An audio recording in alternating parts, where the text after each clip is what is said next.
Buen día, aprendices. Bienvenidos a una nueva sesión de formación virtual correspondiente al tema de inductancia y que hace parte de las estrategias de formación de la ficha 1966856, correspondiente al técnico de implementación y mantenimiento de equipos electrónicos industriales del SENA Regional Meta. Eh, en clases anteriores habíamos hablado del campo magnético y habíamos establecido que alrededor de todo conductor que conduce una corriente eléctrica se va a conformar un campo magnético. En la imagen podemos ver particularmente que el conductor está conduciendo, valga la redundancia, una corriente, un flujo, una carga eléctrica de derecha a izquierda y recuerden, por la regla de la mano derecha podemos determinar que se forman unas líneas de flujo concéntricas, eh, digamos como en el sentido que muestran en las imágenes en las flechas en azul. Básicamente recuerden que debemos ubicar nuestra mano derecha, ubicar el dedo pulgar en la dirección de la corriente y con los otros dedos, con los demás dedos de la mano, podemos entender cuál sería la dirección del flujo magnético que nos muestra en la gráfica. Ahora, digamos, el asunto de las bobinas o de los inductores es dar unas vueltas a este conductor. Cuando nosotros tenemos un conductor al cual le hemos enrollado en una vuelta, ocurre lo que sucede en la imagen. Primero que todo, quiero que miremos cuál es la dirección del flujo de la corriente y miremos cómo se forman líneas de flujo concéntricas a lo largo del conductor, como lo mostramos en el anterior dibujo. Sin embargo, en el centro se forma un flujo, una densidad de flujo resultante, que en este caso la ubicamos en esta dirección hacia la izquierda. Ya vamos a ver por qué la ubicamos de esta forma. Entonces, si bien cuando tenemos el conductor sin ninguna vuelta, de forma concéntrica a lo largo de todo el conductor, se van a generar líneas de flujo magnético, ¿cierto? Cuando damos una vuelta a ese conductor, se van a conformar esas mismas líneas de flujo magnético concéntricas, pero en el centro de la bobina se va a conformar una densidad de flujo resultante, que es la que, digamos, nos interesa en todo ese tema de los inductores. Ahora, si le damos más vueltas a ese mismo conductor, tenemos n vueltas, lo que estamos viendo es que se forma dos polos magnéticos, un polo norte y un polo sur, ¿cierto? Y a su vez, aunque existe unas líneas de flujo concéntricas a lo largo de todo el conductor, digámoslo así, pequeñas, se forma una densidad de flujo resultante que, digamos, viaja de norte a sur en el exterior de la bobina, siguiendo la trayectoria de la bobina, y al interior de la bobina de norte a sur, como ya lo hemos visto anteriormente. Entonces, es importante que entendamos este funcionamiento. Digamos, esta forma de flujo magnético, de las líneas de flujo magnético, la hemos visto en clases anteriores, especialmente en lo que son los imanes permanentes. Sin embargo, tiene una diferencia y es que la densidad de flujo magnético que se tiene con la bobina que vimos anteriormente es más débil que la que tiene un imán permanente. Por lo cual es muy común ver, de acuerdo a la aplicación, pero es muy común que la mayoría de las bobinas tengan un núcleo magnético, especialmente ferromagnético, dentro de la bobina, el cual por sus características de permeabilidad aumenta la densidad de flujo magnético eh, en este electroimán que estamos conformando de esta forma o en esta bobina con un núcleo ferromagnético. Entonces, insisto, esta misma bobina sin un núcleo ferromagnético tiene una densidad de flujo o un campo magnético mucho más débil que cuando le agregamos un núcleo ferromagnético, aumenta esa densidad de flujo de nuestro inductor. Ahora, para determinar cuál es la dirección del flujo resultante, usamos nuevamente la regla de la mano derecha, pero esta vez con nuestros dedos, o sea, con los dedos que no hacen el pulgar, con nuestros 4 dedos, vamos a ubicar cuál es la dirección de la corriente. Recuerden que la dirección de la corriente en el inductor, pues lo puedo determinar fácilmente por la polarización que se tiene en cuanto a la fuente de voltaje externa. Ya saben que de forma convencional, la corriente tiene una dirección de menos a más de acuerdo a la fuente de voltaje externa.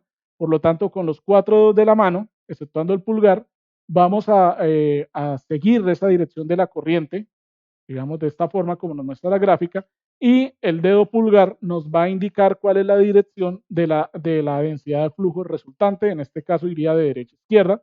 Recuerden, es la regla de la mano derecha, hay que usar la mano derecha, no la mano izquierda. He visto en algunos casos a lo largo de mi experiencia docente que se confunden y lo hacen con la mano izquierda y obviamente le dan resultados completamente contrarios.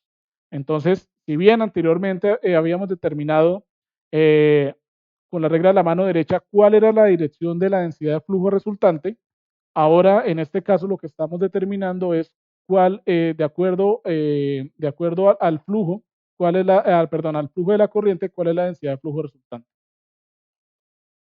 Bien, seguimos. Entonces, ya cuando vamos a examinar exactamente los componentes necesarios de un inductor, debemos tener en cuenta los que aparecen en la gráfica. Lo primero es que, habíamos dicho anteriormente, un inductor o una bobina está diseñado para que al circular corriente eléctrica en el conductor se establezca un campo magnético.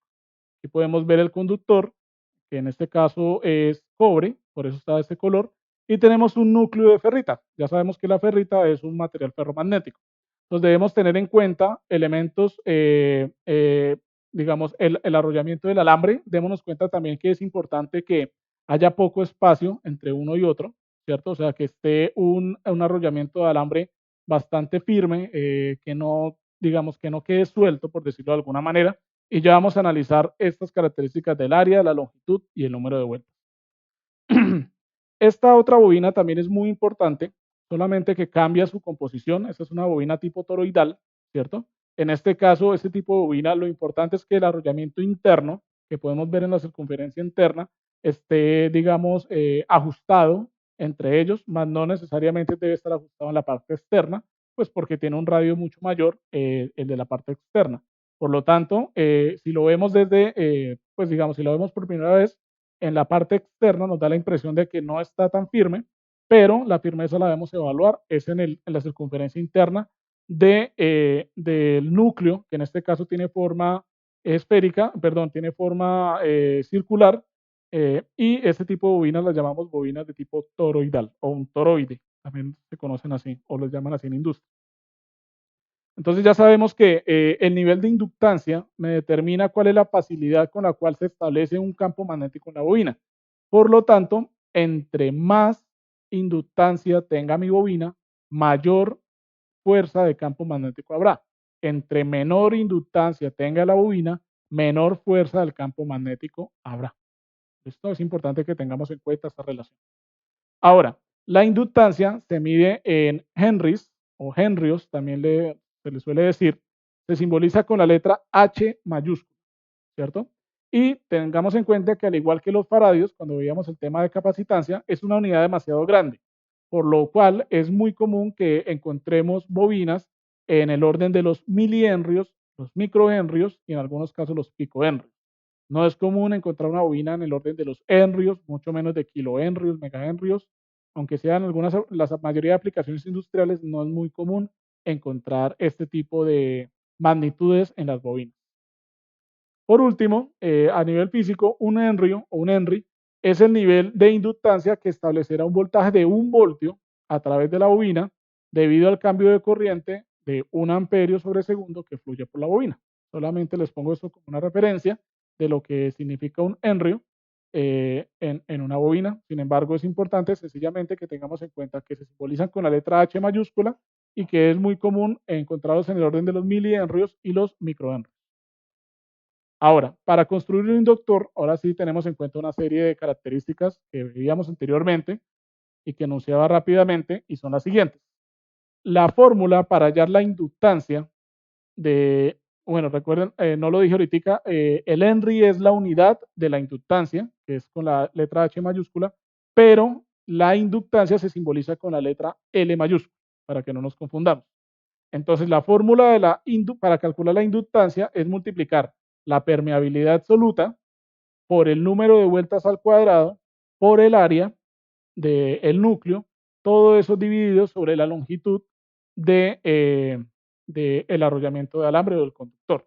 En este caso, en este tipo de bobinas, es importante que la longitud no es la longitud completa del conductor, sino que es la longitud del arrollamiento de alambre, como nos muestra en la imagen, ¿cierto? Por eso es importante que no hayan huecos, que esté sólido, o sea, que digamos no haya un espacio entre este arrollamiento para no tener errores en los cálculos, porque no, digamos, sería impreciso hacerlo si hay un hueco o si no está firmemente enrollado este alambre sobre el conductor de núcleo, en el núcleo de ferrita, o sobre el aire en el caso de que no haya núcleo.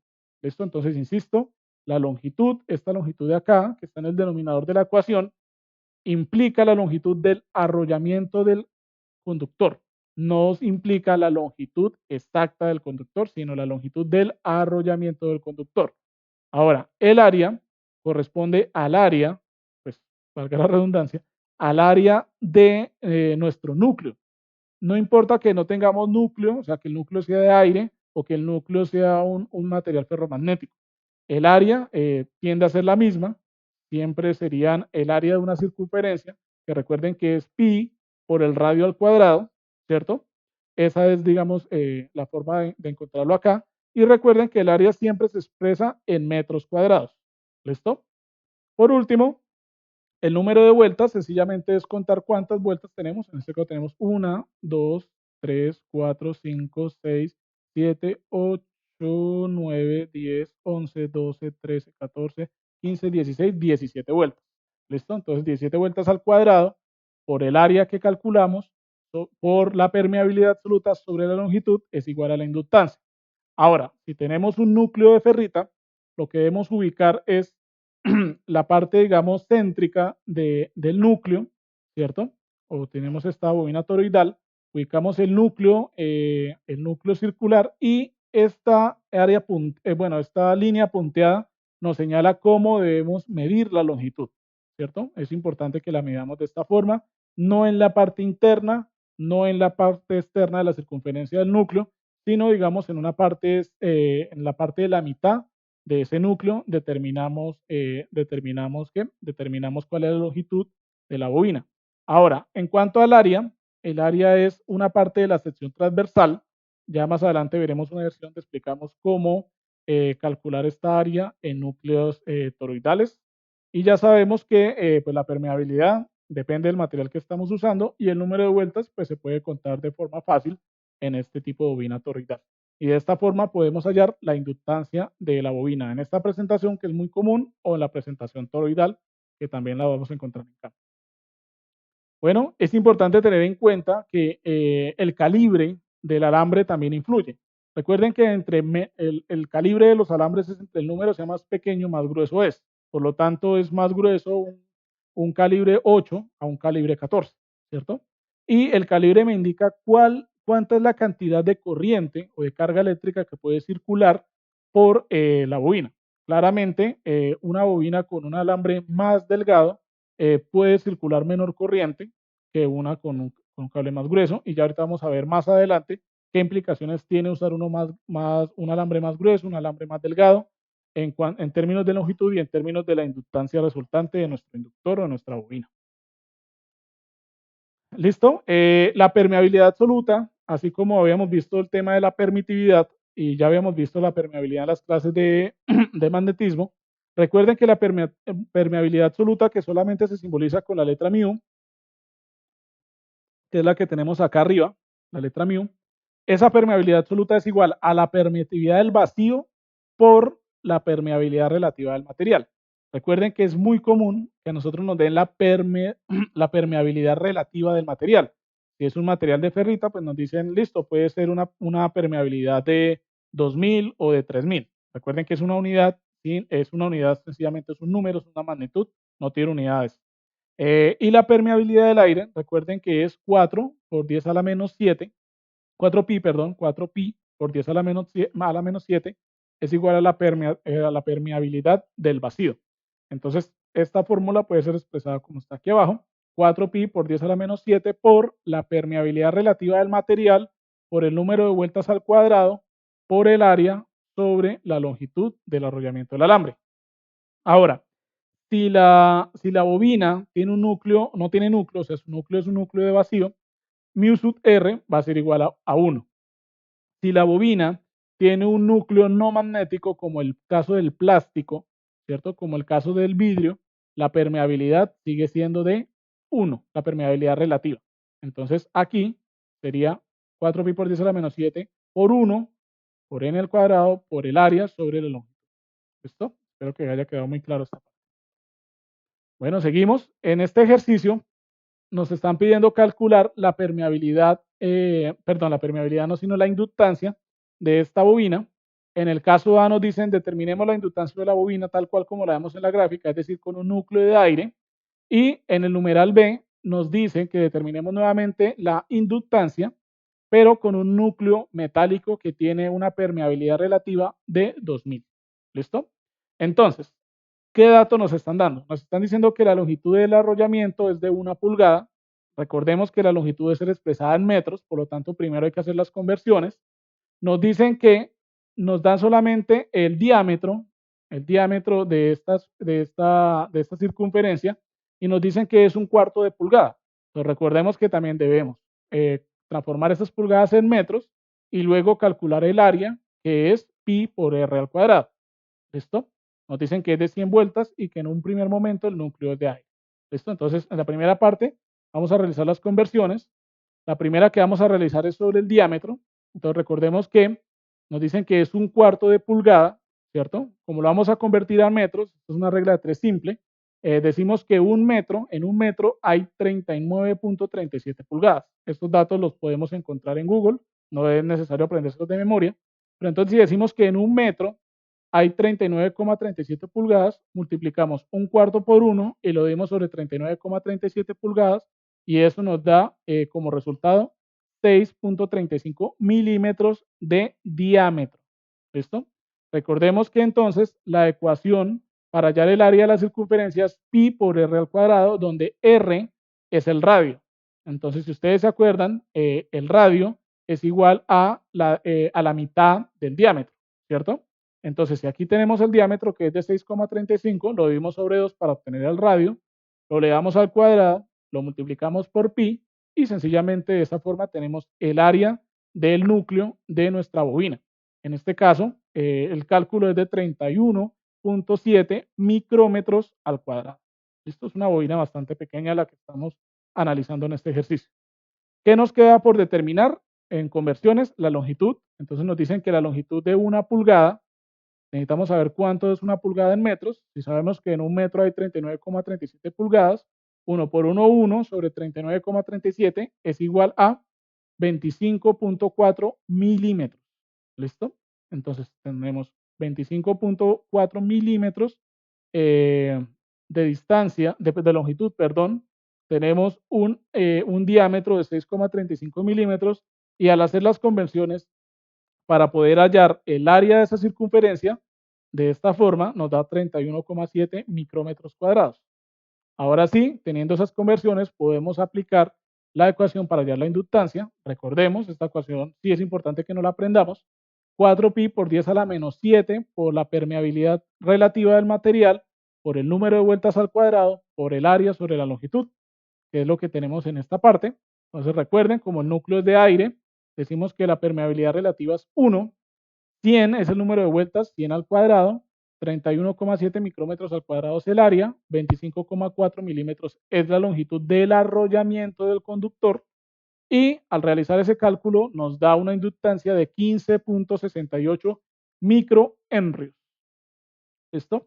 Entonces el numeral A, esa sería la respuesta. Ahora, en el numeral B nos dice que incluyamos un núcleo metálico. En este caso, un núcleo metálico tiene una permeabilidad relativa de 2000. Pues sencillamente, ¿qué hacemos?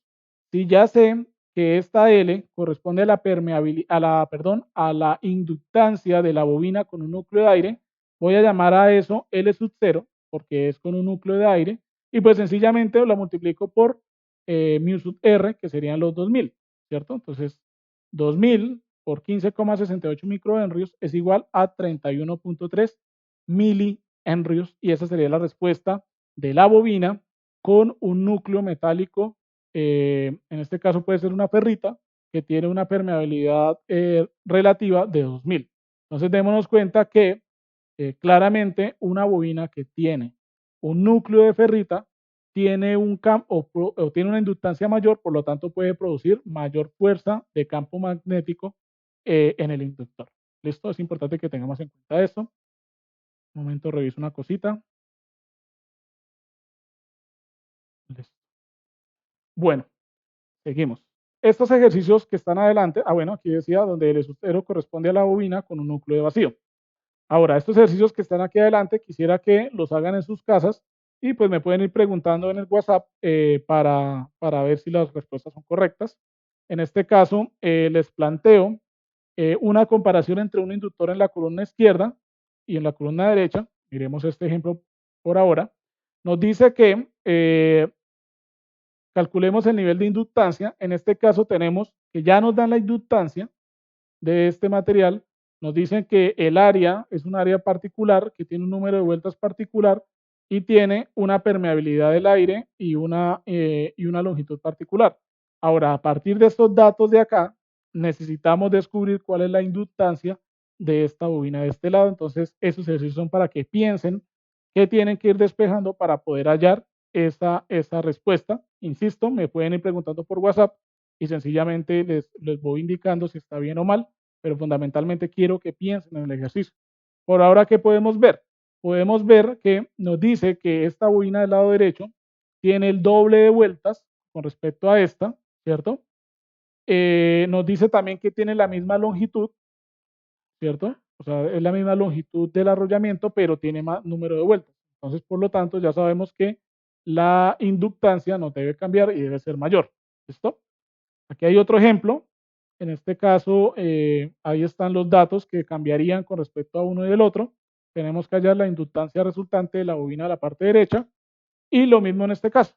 Nos dan la inductancia de la parte izquierda, nos varían el número de vueltas, nos varían la longitud y ahora aumentan, bueno, introducen, perdón, un núcleo de ferrita que tiene una permeabilidad relativa de 1200 y nos piden hallar la inductancia del embobinado de la parte derecha.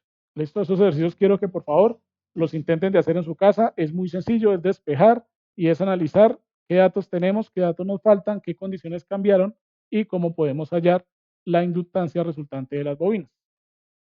¿Listo? Proseguimos. Entonces, como les decía anteriormente, es importante en características físicas considerar cuál es el material del núcleo, ¿cierto? Ya hemos visto con los ejemplos anteriores que un inductor que se encuentra embobinado sobre un material ferromagnético, un núcleo ferromagnético, va a tener cientos de veces más inductancia que una bobina que está con arrollamiento al vacío. Recuerden que puede ser al vacío o podemos tener un núcleo de vidrio, de plástico o de otro material que sea no magnético y eso indicaría que tiene la misma permeabilidad relativa de 1. ¿Listo? Otro caso que debemos considerar, que ya al final vamos a ver unos ejemplitos para entender más esto, es que el devanado tiene una resistencia, ¿cierto? Entre más alambre, entre mayor longitud de alambre yo utilice, mayor resistencia va a haber, ¿cierto? Entonces, si yo utilizo muchas vueltas de alambre para construir una bobina, creyendo que voy a aumentar mucho la inductancia, debo tener cuidado porque puedo inducir una resistencia total en mi circuito inductivo, ¿cierto? En muchas aplicaciones, lo más común es que esa resistencia de los devanados, o sea, del arrollamiento de alambre, sea muy pequeña, por lo tanto pueda ser ignorada y se comporte como un inductor ideal, o sea, un inductor perfecto. Pero en otros casos, la resistencia debe ser considerada. Si la resistencia debe ser considerada, yo debo tener en cuenta que la debo dibujar en serie. Esa resistencia del devanado normalmente se conoce como R sub W para poder realizar los cálculos respectivos. ¿Listo? Cuando veamos la siguiente clase de transitorios en inductancia, nos damos cuenta cuál es la dificultad de que tengamos una resistencia que no pueda ser despreciable en mi circuito inductivo. Bueno, sigamos. Los símbolos eléctricos son muy importantes. Existen dos grandes categorías de bobinas o inductores. Son los inductores fijos y los inductores variables, al igual que con los capacitores. El símbolo eléctrico de un inductor fijo, noten algo aquí que yo he sido muy insistente en que dibujemos muy bien los símbolos. En este caso tiene 3 circunferencias en la parte de abajo y 4 montañitas, como 4 curvitas en la parte de arriba. Tratemos de dibujarlas bien. Hay gente que le pone una, hay gente que le pone dos, hay gente que le pone 5. La idea es que estos son convenciones que nos permitan hacer planos eléctricos que sean entendibles por cualquier ingeniero electrónico del mundo, por lo cual es importante que nosotros nos orientemos por las características o por las notaciones de simbología electrónica que se ha establecido a nivel mundial. En este caso, así recuerden, tres circunferencias internas, cuatro curvitas en la parte de arriba, simboliza una bobina fija. Si vamos a dibujar una bobina variable, pues sencillamente dibujamos una flechita que nos indica que puede ser variable. Ya más adelante vamos a ver en qué términos es variable una bobina, ¿cierto? Esas son las dos grandes características que pueden ser clasificadas de acuerdo al tipo de núcleo que tengan. Uno es el núcleo de aire, que es el mismo símbolo eléctrico que uno fijo, ¿cierto? Uno fijo normalito. Si ya estamos estableciendo que tiene un núcleo de hierro, normalmente se le dibujan dos líneas gruesas paralelas en la parte superior. Y si es un núcleo de ferrita, dibujamos dos líneas punteadas de la forma como está en la gráfica para simbolizar un núcleo de ferrita. ¿Listo? Un núcleo de ferrita es más fuerte que un núcleo de hierro. ¿Listo? Entonces recuerden que, bueno, más adelante vamos a ver, pero los inductores variables, al igual que los condensadores variables, y que las trimmer, las resistencias con perillero, tienen un ajuste tipo tornillo o perilla que al moverse lo que hace es desplazar el núcleo hacia adentro o hacia afuera del arrollamiento de alambre. Si lo desplaza hacia adentro y hacia afuera, pues sencillamente va a variar el campo magnético que se va a producir por parte de esa bobina, de acuerdo a las necesidades que se tengan. Esto es importante tener en cuenta. Los tipos de inductores, en tipos de inductores les decía anteriormente que hay que considerar cuándo se utiliza un alambre grueso, cuándo se utiliza un alambre delgado y cuándo la longitud de las vueltas de ese alambre. En este caso, la que estamos viendo, claramente vemos una bobina toroidal. En esta bobina toroidal tenemos bueno, quiero que primero veamos esto. Estas patillas que estamos viendo acá, resulta que ese tipo de alambre se llama alambre esmaltado. Es decir, que yo tengo que con un bisturí pelar ese esmalte para que esto se vuelva un conductor. Si esto no fuera esmaltado, pues sencillamente haría un corto en todo esto, ¿cierto? Es como una especie, digámoslo así, como una especie de aislante, como una especie de cablecito que evita que haya un corto entre las diferentes vueltas, pero que permite que haya movilidad del campo magnético en este material, que haya flujo magnético en este material. Por eso se utiliza este cable esmaltado. Pues es importante que en la parte en que lo vayamos a conectar, lo podamos pelar como nos muestra en esta imagen de acá. Ahora, esta bobina en particular, démonos cuenta que tiene pocas vueltas y tiene un alambre grueso. ¿Qué nos representa esto? Nos dice que tiene 10 microhenrios en total. Recuerden que eso se mide con un LCR en la parte de bobinas, ya se lo vimos en clase. Y al tener un alambre grueso, nos va a indicar que soporta mayor corriente. En este caso nos soporta una corriente bastante alta de 10 amperios. Como, como es un cable grueso, tiene pocas vueltas. Si tiene pocas vueltas, quiere decir que tiene menos longitud. Entonces tiene una resistencia de devanado, que se simboliza así RCD, de 6 miliohmios, por lo cual es despreciable. Pero ahora si yo hago una bobina con un alambre más delgado y le doy más vueltas, claramente voy a tener mayor inductancia. Pero al ser el alambre más delgado, va a soportar menor corriente, en este caso soporta 1.3 amperios, pero como es más longitud del conductor en el arrollamiento, va a tener una resistencia más alta. Esta resistencia ya es de 400 miliohmios o de 0,4 ohmios, por lo cual no puede ser despreciable porque es una resistencia considerable.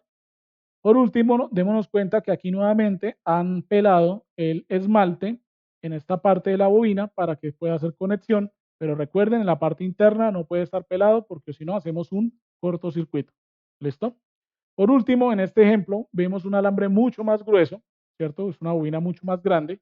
En este caso tiene la misma inductancia que la anterior, que la de la mitad, pero al ser el alambre más grueso, tenemos mayor corriente que puede soportar esta bobina y al ser más grueso y tener menos longitud, ¿cierto? Va a tener menor resistencia. Entonces es importante que eso lo tengamos en cuenta. Normalmente las bobinas así se utilizan para manejar corrientes más altas. En este caso vemos que tiene corrientes de 2,4 amperios, 1,3 amperios y 10 amperios. Existen otros tipos de bobinas que tienen esta presentación como tipo resistencia. Tienen la particularidad que ellas soportan menos corriente, ¿cierto? Y tienen una resistencia mucho más alta, entonces tienen unas aplicaciones particulares, pero no es generalmente en circuitos de potencia. ¿Listo? Entonces, digamos, los tipos de inductores que tenemos son los siguientes. Aquí voy a dar unas características fundamentales o generales de ellos. Los primeros son los inductores con núcleo de aire. Estos inductores normalmente van desde una vuelta, el que tenemos acá, hasta 32 vueltas y tienen valores típicos de 2,5 nanohenrios. En este caso, sería una inductancia típica de esta bobina que tiene una vueltica nomás, hasta valores cercanos a un microhenrio. Es decir, son valores muy pequeños de inductancia y se utilizan en aplicaciones de alta frecuencia. Es muy normal ver esto, especialmente en los radios viejitos. Si ustedes los desbaratan, van a encontrar bobinas de este tipo. La bobina tipo toroidal es una bobina que se caracteriza por tener mayor inductancia, ¿cierto? Se utiliza normalmente como bloqueo en circuitos de alimentación de corriente alterna para filtrar transitorios, luego vamos a hablar de eso, y reducir la interferencia electromagnética, que ya hemos hablado de cuál es la aplicación de bobinas y condensadores para reducir la interferencia electromagnética. Es muy común ver ese tipo de embobinado en todos los aparatos electrónicos de corriente alterna. Este tipo de bobinas son menos usuales, se conocen como bobinas tipo hash o tipo bloqueo. Normalmente tienen valores típicos de 3 microhenrios a 1 milihenrio y se emplean en circuitos de alimentación que suministran altos niveles de corriente porque por sus características soporta grandes cantidades de corriente como lo mostramos anteriormente. Esta bobina se conoce como bobina de bloqueo común. Ahí tenemos los valores típicos, son valores altos, van desde 0,6 milihenrios hasta 50 milihenrios. Se utilizan en filtros de línea de potencia alterna, de potencia de las fuentes conmutadas de los computadores de mesa, especialmente, cargadores de batería y cualquier tipo de equipo electrónico que sea de carga. Si ustedes los desbaratan, ahí seguramente las van a encontrar. Quieren medir la inductancia con un inductómetro, con un LCR, se tiene que hacer en la parte de inductómetro. ¿Listo? Tenemos otro tipo de bobinas de bloqueo para radiofrecuencia. Normalmente tienen estos valores típicos. Se utilizan especialmente en circuitos de modulación de amplitud, AM, FM, o sea, de radio, y de ultra alta frecuencia. Este tipo de bobinas son unas bobinas que muchas veces pueden ser confundidas como resistencias, se conocen como bobinas moldeadas. Ya más tarde vamos a ver cómo se leen este tipo de valores en los inductores. Se utilizan en casi todos los circuitos que requieran oscilaciones o filtros, ya que tiene valores que pueden ser valores bajos de inductancia hasta valores altos, pero por su valor resistivo interno nos sirve para manejar transitorios. Y los transitorios es la base fundamental para el manejo de filtros. Entonces, ese tipo de bobinas también es muy usual encontrar. Es muy usual que también se confundan con resistencias. Ya vamos a ver algunas características para que esto no nos vaya a pasar. Por último, bueno, por una de las últimas encontramos otro tipo de bobinas llamadas bobinas de retardo. Este tipo de bobina tiene un aislante especial de fibra, tiene un tubo de plástico, o sea, tiene un núcleo no magnético, por lo tanto su mu sub R, su permeabilidad relativa va a ser igual a 1, ¿cierto? Se utilizan en aplicaciones de televisión de color para corregir diferencias de sincronización entre las señales, entre las diferentes capas de color que tiene este tipo de tecnologías. Aquí tenemos otro tipo de bobinas que son de montaje superficial. Este tipo de bobinas normalmente son soldadas por máquinas, ¿cierto? Y van normalmente miniaturizadas en circuitos impresos que tienen múltiples capas. ¿Listo? Y estos son los tipos de inductores variables. Aquí vemos el perillero, ¿cierto? Entre yo más mueva este perillero, si lo muevo en un lado, este que es el núcleo, va a, digamos, a meterse en la bobina. Si yo lo hago hacia afuera, pues sencillamente va a salir y al haber esa relación, va a cambiar la inductancia de nuestra bobina, por lo tanto es una bobina variable. ¿Listo? Bueno, sigamos. La rotulación, recuerden que la rotulación es solamente para las bobinas tipo moldeadas, estas de acá. Entonces vamos a ver cómo se lee la rotulación de esas bobinas. Lo primero que todo es que el código de colores es el mismo que en las resistencias, es decir, negro, café, rojo, naranja, amarillo, verde, azul, violeta, gris, blanco, de 0 a 9. Tenemos multiplicadores, en este caso, los más comunes son del negro al naranja para que no den valor de inductancia muy altos, ¿cierto? Y tolerancias cuando no tiene la franja de tolerancia es 20%, cuando tiene de plata es 10% y cuando tiene de oro es 5%. Ahora, ya vamos a ver una particularidad y es que en las cifras significativas puede estar la franja de oro y eso significa un punto decimal.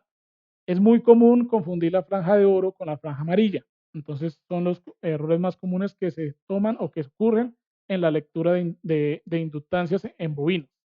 Otra cosa que debemos tener en cuenta es que los valores que nos dan en esta tabla de códigos de inductancias, en la rotulación de los inductores, son en microhenry. ¿Listo? Son en microhenry los valores que nos den. Por lo tanto, si nos da, digamos, 5000, sería 5000 microhenry. ¿Listo? Y 5000 microhenry ya sabemos que es igual a 5 milihenry. Entonces, hay que tener en cuenta esas conversiones de entre múltiplos y submúltiplos. Miremos este caso. En este caso tenemos una bobina que tiene estos colores. Primero que todo, ubiquémonos en la parte izquierda. En esta parte izquierda es importante identificar este tipo de franja. Normalmente es una franja de color gris, mucho más gruesas que las demás. Están más cerca de un extremo. Desde esa parte tenemos que empezar a leer. Esto que dice identificador 1000 o esta franja gris significa que esta bobina, digamos, está hecha para satisfacer los estándares de radiofrecuencia militar. Es decir, son bobinas muy precisas, porque, insisto, son para aplicaciones militares. Ahora, tenemos aquí las dos primeras cifras significativas, recuerden, las dos cifras significativas, el multiplicador y la tolerancia. ¿Listo? El rojo, en este caso ya sabemos que es el 2, ¿cierto? La segunda cifra significativa sería violeta, que es 7, o sea, tenemos 27. Y la tercera cifra indica el multiplicador. En este caso, como multiplicador es café, que es 1, sería 270 microhenrios con una tolerancia de oro, o sea, del 5%. Es muy fácil de leer, casi igualito que en la resistencia. Solamente que tiene una característica particular. Nuevamente, miremos esta. Nuevamente está el indicador que nos dice que tiene estándares militares de radiofrecuencia. Tenemos la primera cifra significativa que es azul, pero aquí tenemos, en este caso, es dorado, no es amarillo, ¿cierto? Es importante que no nos confundamos con el amarillo, eh, pues el dorado claramente, el oro claramente es más brillante, y lo otro es que el fabricante normalmente la hace un poquito más delgada para que no nos vayamos a confundir. Si encontramos esas cifras, esa franja de oro en la primera y segunda, quiere decir un punto decimal. Entonces, en este caso, esta franja de oro nos indica que es un punto decimal, por lo tanto tenemos 6 que es azul, el punto decimal dorado que sería punto, la siguiente es gris que es 8, o sea, sería 6.8 microhenry. En el caso en que encontremos el punto decimal en alguna de las dos bandas significativas, pues no vamos a tener un multiplicador. ¿Listo? Ahora supongamos que el oro, la franja de oro estuviera en la primera cifra significativa, o sea que sería punto, o sea, 0 punto, y supongamos que tenga el verde en la siguiente cifra, en la siguiente franja, o sea que sería 0.55 microhenry. ¿Listo? Y como es de color plateado, la última franja de tolerancia, pues una tolerancia del 10%. ¿Listo? Entonces, esa es la forma para leer inductores y eso ya también lo van a encontrar en los talleres para que lo tengan muy presente. ¿Listo? Por último, para finalizar esta clase de principios de inductancia, vamos a ver cuál es el comportamiento de los inductores en serie y en paralelo. En este caso tenemos tres bobinas, o bueno, tres, esto significa que pueden ser cualquier cantidad más de bobinas en serie. Lo que necesitamos es hallar cuál es la inductancia total de este circuito. En las bobinas es muy fácil porque el comportamiento es similar al de las resistencias. Por lo tanto, si las bobinas están en serie, para calcular la inductancia total, solamente debo sumar la inductancia de cada una, es decir, L1 más L2 más L3, más todas las que hayan hasta Ln. Y si las tenemos en paralelo, sencillamente va a ser el inverso de la suma de los inversos. Es decir, la inductancia total va a ser 1 sobre L1 más 1 sobre L2 más 1 sobre L3 más 1 sobre Ln, que quiere decir que pueden haber muchas más bobinas conectadas en paralelo. También puede estar conectadas de forma mixta, por lo cual es el mismo principio que ya aprendimos en clases para calcular la resistencia equivalente de un circuito mixto. Lo mismo podríamos hacer para calcular la inductancia equivalente, aunque es normal que en las aplicaciones industriales las encontremos o en serie o en paralelo, por lo cual no es muy difícil. Listo, aprendices, esta es la clase correspondiente a la parte básica de inductores. La clase que tendremos más adelante va a ser de transitorios en inductores. ¿Listo? Que tengan feliz día y ya saben que en la plataforma Territorium van a encontrar las actividades correspondientes a esta formación que se acaba de impartir de forma virtual. Muchísimas gracias y que estén muy bien.